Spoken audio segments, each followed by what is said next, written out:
নমস্কার সকলকে, সৌম্যজিৎ মন্ডল ব্লগসে আপনাদের সবাইকে স্বাগত। আজকে শীতের সকাল এবং শীতের সকালে আমরা গঙ্গাসাগরের যাত্রা শুরু করছি।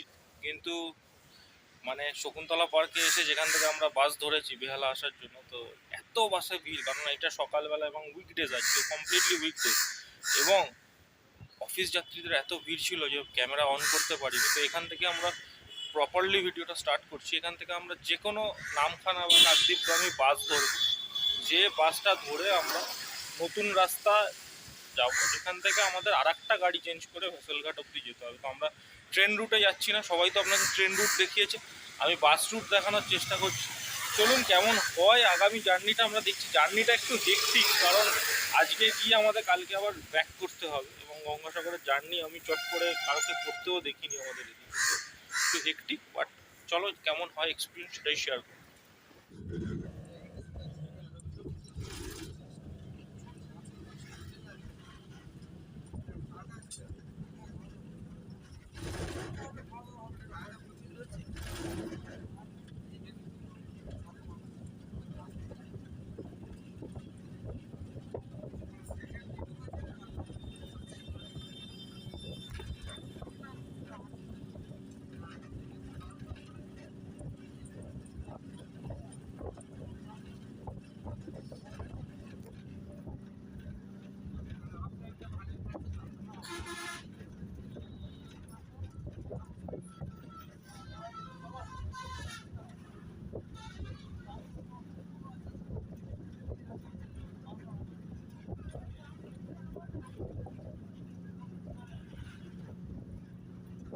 তো ছোট্ট একটা ন্যাপ নিলাম বাসে উঠে, এবং বাসে ওঠার পরেই এখন আমরা ডায়মন্ড হারবার রিচ করে গেছি। ডায়মন্ড হারবারে বাসটা 15 থেকে 20 মিনিট দাঁড়াবে, অ্যান্ড দেন আবার যাবে। এইটা হচ্ছে আমাদের বাস, এই উল্টো দিকে দাঁড়িয়ে আছে। আমি উল্টো দিকে এসেছি, টয়লেট করার থাকে বা কারোর যদি টিফিন করার থাকে সেটাও করে নিতে পারবে। 15-20 মিনিট দাঁড়াবে, এবং এরপর কিন্তু আরও অলমোস্ট 1.5 ঘন্টার জার্নি আছে। তারপর গিয়ে বাস নামাবে আমাদেরকে একটা জায়গায়, সেখান থেকে আবার একটা গাড়ি করে ফেরিঘাট, সেখান থেকে ফেরি টপকে আবার একটা গাড়ি করে 30 কিলোমিটার প্রায়। তো অনেক লং জার্নি। ও যখন শেষ হবে তখন তোমার সাথে কথা বলবো, অবশ্যই জার্নিটা দেখাচ্ছি। এরপরেও আবার ঘুমানো ছাড়া কোনো গতি নেই, কারণ বাসে কোনো অ্যাক্টিভিটি করার মতো আমার মনে হয় না সুযোগ আছে বলে।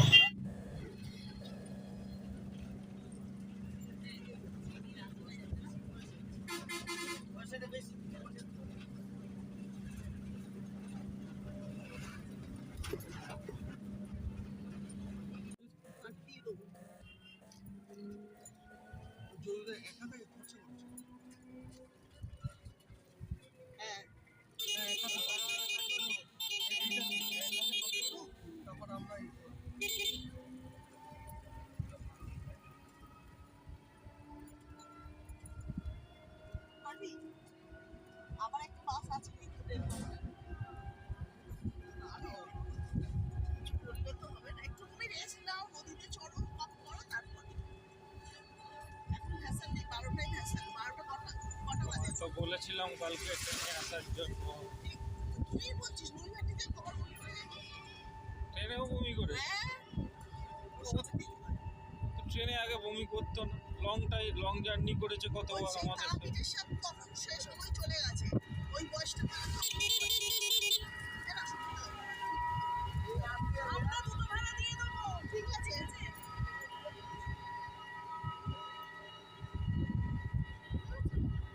হ্যালো, কোথায় যাচ্ছি আমি? আজ আমরা গঙ্গাসাগর যাচ্ছি। কলকাতা থেকে আমরা ওখানে উঠেছি, বাসে ওঠার পর এখন আমরা তারপর আবার টোটো উঠলাম। এবার এখন আমরা হেঁটে চলেছি ভেসেলঘাটের দিকে। আমরা যাচ্ছি ভেসেলঘাটের দিকে যেতে হবে। সো কারেন্টলি আমরা টোটাল ফ্যামিলি নিয়ে এই ঘাটটায় এসছি। ঘাটটা নতুন হয়েছে, আগে আমি একবার এসেছিলাম গঙ্গাসাগরে, তখন একটা অন্য ঘাটে যেতে হতো, তখন টোটো ভাড়াটাও বেশি লাগতো। এখন আমরা নতুন একটা ঘাটে এসেছি, এটাকে লট নাম্বার 8 বলছে। টোটো ভাড়া নিয়েছে 15 টাকা, আর এই ঘাটে এখন ভ্যাসাল বা লঞ্চ কিছু একটা ছাড়বে, সেটা ছাড়লে আমরা সেটাই করে কচুবেড়িয়াতে যাবো। আমি বুঝতে পারছি না এখানে কি সিগনারিও চলছে, বা টোটো ভাড়া 15 টাকা করে নেবে, একটু দূরে ছাড়বে, ওখান থেকে হেঁটে 5 মিনিটও লাগবে না, চলে আসবে আরামসে। বাট এটা একটা নতুন ঘাট একদম, দেখতে পাচ্ছি এদিকটা তেমন একটা নেই।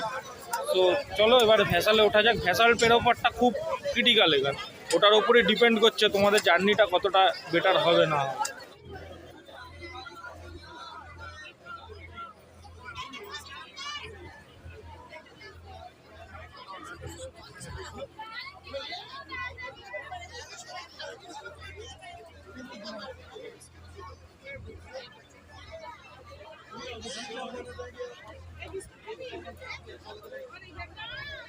ভিটকি মাঝে মাঝে মুখ করা যাবে না, আমার চিন্তা করছি আর একটা বাস জার্নি কীভাবে করবো।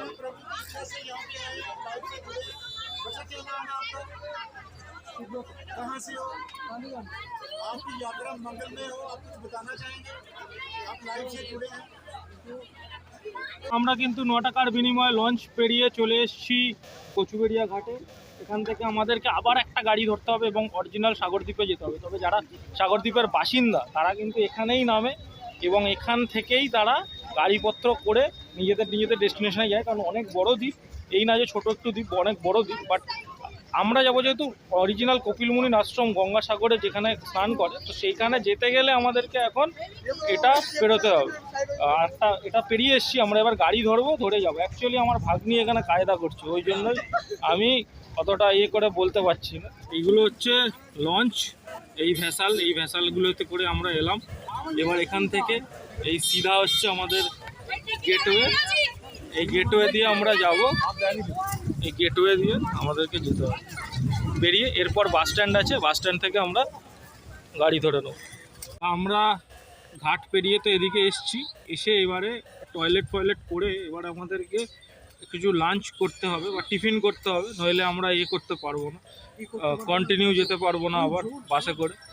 আরও আবার বাস বা টেকার বা কিছু রিজার্ভ গাড়ি করতে হবে, নইলে আমাদের পুরো সাগরদ্বীপ যে অরিজিনাল সমুদ্রের জায়গাটা আছে কপিলমুনির আশ্রম, সেখানে যেতে আবার একটু টাইম লাগবে।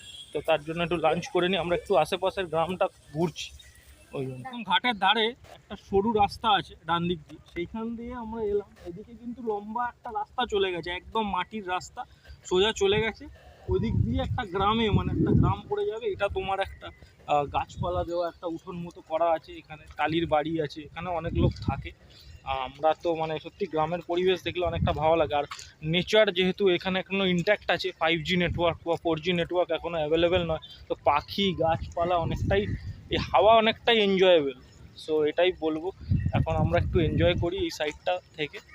এদিকে এখনও কন্টিনিউয়াস লঞ্চ আসছে, লঞ্চ যাচ্ছে, কন্টিনিউ হচ্ছে। খাওয়া দাওয়ার জন্য আমরা এই হোটেলটা সিলেক্ট করেছি, এখানে নিরামিষ খাবার দাবার পাওয়া যায়, ভাত কচুরি পরোটা এগুলো বিক্রি হয় এই থেকে। আর এই রাস্তাটা দিয়ে এক্ষুনি গেছিলাম আমরা, এটা দিয়ে আমরা ঘুরে এলাম। ভিতরে সব আমাদের বসে গেছে।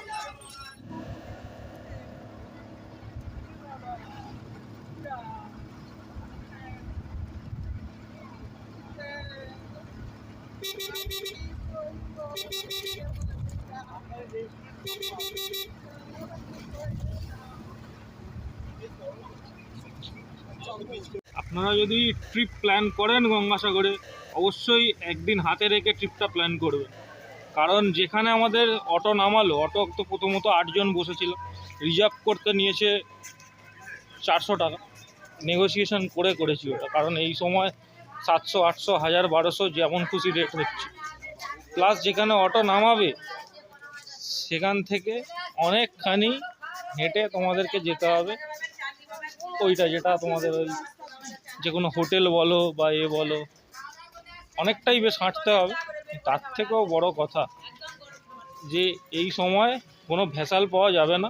ভ্যাসাল পেতে হবে যদি কলকাতার দিকে যারা ফিরবে, তাহলে সেটা আছে লাস্ট 7:35, এর মাঝখানে কোনো ভ্যাসাল নেই, কারণ ভাটা পড়ে গেছে। তো এটা বিরাট বড় কনসার্ন, কারণ এইভাবে যাতায়াত করা যাবে না, বিশেষ করে ফ্যামিলি নিয়ে তো নয়। তো বলবো সবসময় যে অবশ্যই হাতে একটা দিন টাইম রেখে দেবেন, যাতে করে স্মুথলি ঘুরতে পারে। এটা হচ্ছে আমরা এই রুমটা নেওয়ার কথা ভাবছি, ভারত সেবাশ্রমে এই রুমটা নেওয়ার কথা ভাবছি। তবু বাথরুমটা দেখছি, এটা কি আছে? এটা হচ্ছে নন কোমোড টয়লেট আছে এটা, তার মানে এটা আমরাই থাকবো, মানে আমাদের অন্য এরা থাকবে। হ্যাঁ, এটা নন কোমোড আছে। হ্যাঁ, ওটা একবার দেখি। এটাই কোমোড আছে না?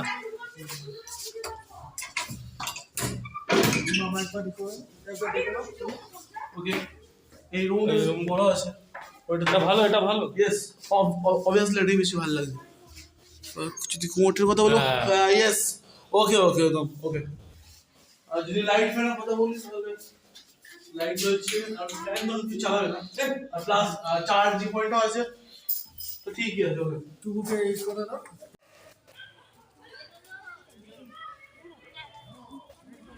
এইটা হলো ভারত সেবাশ্রম সংঘ, আর আমাদের রুমটা হচ্ছে এই সিঁড়ি দিয়ে উপরে উঠে এইদিকে। আমাদের অলরেডি কম্বল দিচ্ছে, আমাদের এদিকে উঠে এইদিকে ডান দিকে যেতে হবে। অলরেডি আমার ভাগ্নি যাচ্ছে, কিন্তু চিনবে না, ও আসেনি রুমটা দেখতে, ও উঠছে। কোনো লাভ নেই, চাবি আমার কাছে আছে দুটো রুমের। এমনিতে কিন্তু রুমগুলো বেশ ভালো, একটু নিরিবিলি, মানে ভালো এনজয় করতে পারবে সবাই। এখানে স্লিপ ক্লিপ আছে, এখান থেকে বেশ দেখবার মতো জায়গা আছে। এখানে বেডগুলো খুব বড় বড় আছে, আর এখানে যদি আবার পিলোর কথা বলি তো পিলোগুলো ঠিকই আছে, প্রায় সফটই আছে। লাইটটা সমস্যা আছে, কিন্তু ঘুরতে গেলে কে চলে, ঘুরতে গেলে একটু অ্যাডজাস্টমেন্ট করে নিতেই হয়। আর যদি আমরা বেশিরভাগ অবস্থা বেডশিট নর্মাল কোম্পানির আছে, তো ঠিকই আছে। এখন জামা ছেড়ে দেখা যাক। হ্যালো, আমরা এখন কি খাবো আমরা ঠিক করে যাচ্ছি না। এবার আমাদের এখন খুব খিদে পেয়েছে, তখন মধ্যে প্রায় 6 ঘন্টার মতো গাড়ি চালাবো, আমাদের প্রচণ্ড জোরে খিদে পেয়েছে। এখানে আমরা আশেপাশে কোনো রেস্টুরেন্ট খুঁজছি, রেস্টুরেন্ট যদি আমরা পেয়ে যাই তাহলে খুবই ভালো হয়ে যায়।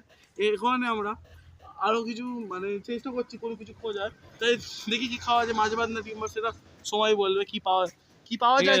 ও ব্লগ করছে অ্যাকচুয়ালি, ও বলছে এখন খিদে পেয়ে গেছে তো সবার অনেকক্ষণ। আমরা সকাল 7টায় বাসে উঠেছি, তারপর থেকে কিছু মানে একবার ওই ঘাটের ধারে আমরা খেলাম, কচুরি খেলাম। তো কেমন লেগেছিল তোমার? ঠিক আছে, 3টে 30 টাকা, 3টে 20 টাকা। 3টে 20 টাকা এনাফ, যথেষ্ট বড় সাইজ। হ্যাঁ, ভালো ছিল। এবার আমরা ভাত তো কিছু খেতে হবে, লাঞ্চ করার ব্যাপার আছে, চলুন দেখি, তারপর বাকিটা হবে। এই হোটেলটা আমরা ঠিক করেছি, এখানে দুপুরবেলা লাঞ্চ করব বলে। এখানে অমলেট, মাছ ভাত, ডিম ভাত সবই পাওয়া যায়।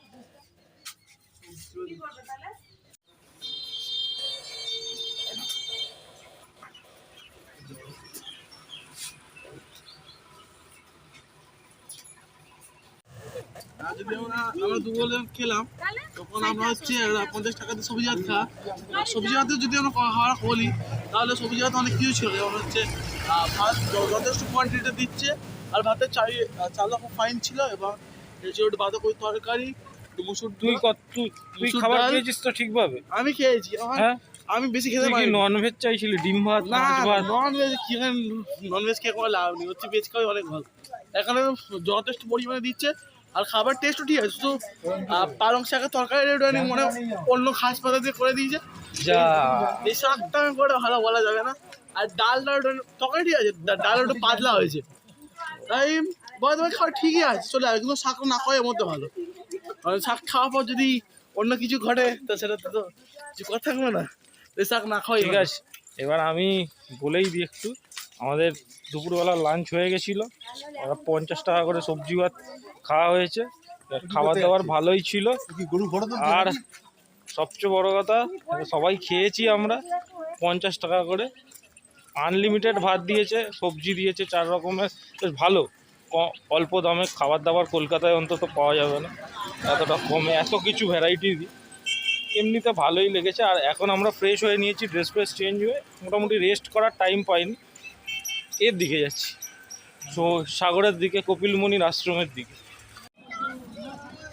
এই হলো সেই ঐতিহাসিক মুহূর্ত, সব তীর্থ বারবার, গঙ্গাসাগর একবার, যে কথাটা হয় সেটার মন্দির হচ্ছে এটা, শ্রী কপিলমুনির মন্দির। আর মোস্ট প্রবাবলি আমাদের যে স্নানের এটা হচ্ছে এদিকে পড়বে, আর এটা হচ্ছে মন্দির। অসাধারণ করেছে কিন্তু এখন মন্দিরটা, ডেভেলপমেন্ট কিন্তু খুবই ভালো হয়েছে এদিকে, বলতেই হয়। রাস্তাঘাট যেভাবে করেছে, মানে টোটাল রাস্তায় একটাও তোমরা জায়গা এমন পাবে না যেখানে তোমার কোনো মতে মানে মনে হবে রাস্তা খারাপ বা খোঁড়া আছে, কিচ্ছু পাবে না, খুবই ভালো রাস্তা। আর একটা জিনিস বলে দিই, এইখান থেকে কিন্তু তোমরা টোটো অটো পাবে নানান রকম সাইট সিন করার জন্য। 120 টাকা করে পার হেড, 4-5টা মন্দির তোমাদেরকে দেখিয়ে দেবে। আর এটা হচ্ছে কপিলমুনি সরোবর। এখান থেকে যে সরোবরের জলটা আছে সেটা সবাই নিজেদের মাথায় ছেটাতে পারে, ভক্তির একটা জায়গা। অবশ্যই তোমরা এই জায়গাটাও ভিজিট করবে, যদি মন্দিরটায় আসো অবশ্যই এই জায়গাটা ভিজিট করার মতোই জায়গা। গঙ্গাসাগরে সত্যি বলতে কি এই মন্দির প্রাঙ্গণটায় এমন এমন কিছু কিছু মূর্তি আছে দেখবার মতো। এটা হচ্ছে লোকনাথ বাবার একটা মূর্তি আছে, অসাধারণ লাগছে। আমি বুঝতে পারছি না, ওদিকে তো শিব ঠাকুরের মূর্তিটা মানে নেক্সট লেভেল। চলো সামনে থেকে দেখি ওটা কেমন লাগছে। শুধু মূর্তিটা দেখো আর নিদর্শনটা দেখো কতটা সুন্দর লাগছে, জিনিসটা দেখতে কতটা সুন্দর লাগছে। এখানে একটা বেদি বানানো হয়েছে জিপিডিএ দিয়ে, আর এখানে আরো একটা মূর্তি আছে। তো খুবই সুন্দর করে করা হয়েছে। অ্যাকচুয়ালি এটা পিছনে হচ্ছে ডালা অর্কেডটা আছে, এখান থেকে সবাই পয়সা দিয়ে ডালা নিয়ে নিতে পারে মন্দিরে পুজো দেওয়ার জন্য। আর ওই হলো মন্দির। পুজোর ব্যাপারে কিছু ডিসকাশন করে নিই, সেটা হলো যারা যারা সকালবেলা কলকাতা থেকে আসতে চাও সকাল 7টা-8টার মধ্যে বেরিয়ে যাবে, কিন্তু তাহলে তোমরা 12টার মধ্যে ভেসেল বেরোতে পারবে এবং ওই দিনটা তোমরা স্টে করবে, তাহলেই তোমাদের বেটার গঙ্গাসাগরে। ডালা এখান থেকে তোমরা পেয়ে যাবে, নির্দিষ্ট যে যার যতটা প্রাইসের ডালা নেওয়ার দরকার নিয়ে নেবে নিজেদের, মানে তোমাদের যেটা রিকোয়ারমেন্ট ওয়াইজ। কিন্তু যেটা তোমার এখানে মন্দিরের পুজোর টাইমিং আছে সন্ধ্যাবেলা, সেটা হলো যদি নিরামিষ খেয়ে আসো সেক্ষেত্রে তোমরা দিতেই পারো পুজো। 4টে থেকে 8:30 অবধি পুজো কিন্তু হয়। সো চাপ নেই। পৌষ মাসের মিডিল থেকে কিন্তু ভিড় প্রচুর বেড়ে যাবে এবং সংক্রান্তির দিনে ভুলে যাবে এই এরিয়াতে আসার কথা। তো যতটা পারবে মানে পৌষ মাসের শুরুর দিকে আসতে চেষ্টা করবে, কারণ পুণ্যস্টা নয়। আর যদি মনে করে ঘুরতে আসবে তাহলে অবশ্যই অফ সিজনে আসবে, যেটা নভেম্বর হতে পারে বা আফটার দিস সিজন, যখন মার্চ মাস চলে, এপ্রিল মাস চলে, ওই টাইমে আসতে পারো। এখানে ওয়েদারটা বলে রাখি, শীত একদমই লাগছে না। আমি তো হাত কাটা গেঞ্জি পরে বেরিয়ে গেছি, ঠান্ডা একদমই লাগছে না। হয়তো দ্বীপ সামনে বলে, মানে সমুদ্র সাগরের মিলনস্থল সামনে বলে হয়তো অতটা ঠান্ডা লাগছে না, এটাও একটা হতে পারে। বাট একদমই ঠান্ডা নেই। আমার মনে হয় গরমেও খুব একটা যে গরম লাগবে সেটাও নয় কিন্তু, কারণ এখানে সেই নাতিশীতোষ্ণ যে আমরা বলি না ওয়েদারটা, সেই ধরনের একটা ওয়েদার কিন্তু এখানে আছে।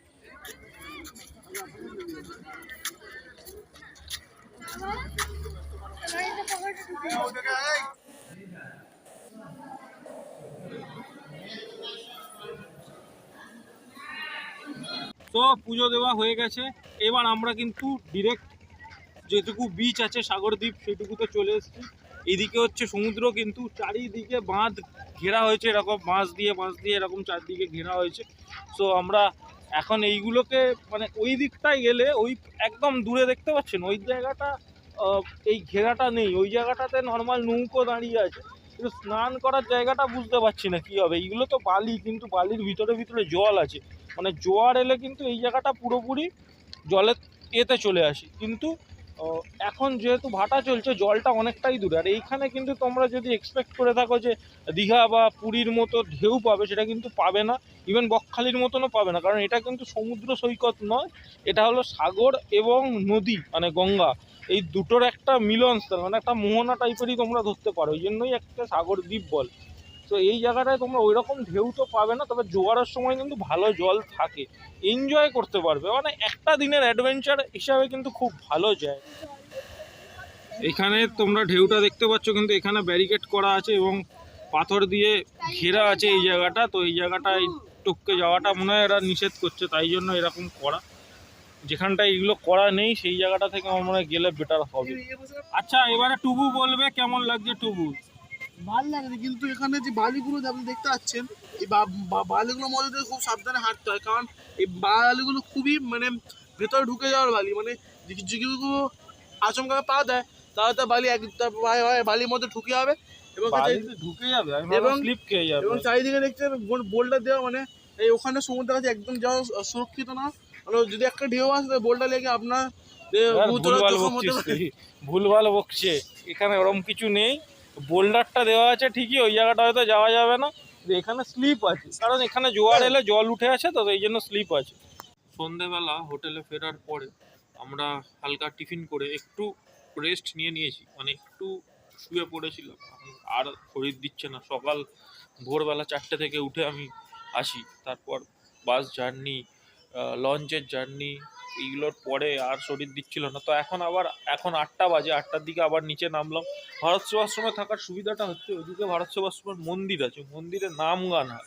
তো এইটা বেশ ভালো জিনিস। এখানে তোমরা যখন থাকবে এই ক্যাম্পাসের মধ্যে বেশ কিন্তু এন্টারটেনিং জিনিসপত্র তোমরা পাবে। মানে এন্টারটেনিং ইন দ্য সেন্স, দেখো পুজো হচ্ছে, মানে দেখতে তোমার ভালো লাগবে আর কি। এই জিনিসটা তোমরা করতে পারবে। এছাড়া অনেক ফ্যামিলি কি সুন্দর একসাথে আছে, এত বড় একটা ক্যাম্পাস এরিয়া পাবে। তো এই জিনিসটা খুব ভালো লাগলো আমার ভারত সেবাশ্রমে। আমরা বাইরে থেকে চপ মুড়ি কিনেছিলাম, চপ মুড়ি খেলাম। এখানে চপ কিন্তু খুব ফেমাস, আলুর চপ, ইঞ্চের চপ, নানান রকমের তেলে ভাজা যারা পছন্দ করে তাদের জন্য কিন্তু খনি জায়গা এটা, পুরো খনি এলাকা যেটাকে বলা যায়। তো চলো আমরা একটু ঘুরে দেখি এদিক এদিক ওদিক। তেমন একটা কিছু দেখার নেই সত্যি কথা বলতে কি, কিন্তু তুমি যদি ভারত সেবাশ্রমে থাকো ক্যাম্পাস এরিয়াটা এনজয় করতে পারবে। এছাড়াই যে গ্রামের একটা পরিবেশ, একটা নেচার, যেখানে এখনো নেটওয়ার্ক অত ভালোভাবে পৌঁছয়নি, 5G নেই, তো এই যে নেচারটাকে তুমি কিন্তু খুব ভালোভাবে এনজয় করতে পারবে, এটা আমি কিন্তু বলবো।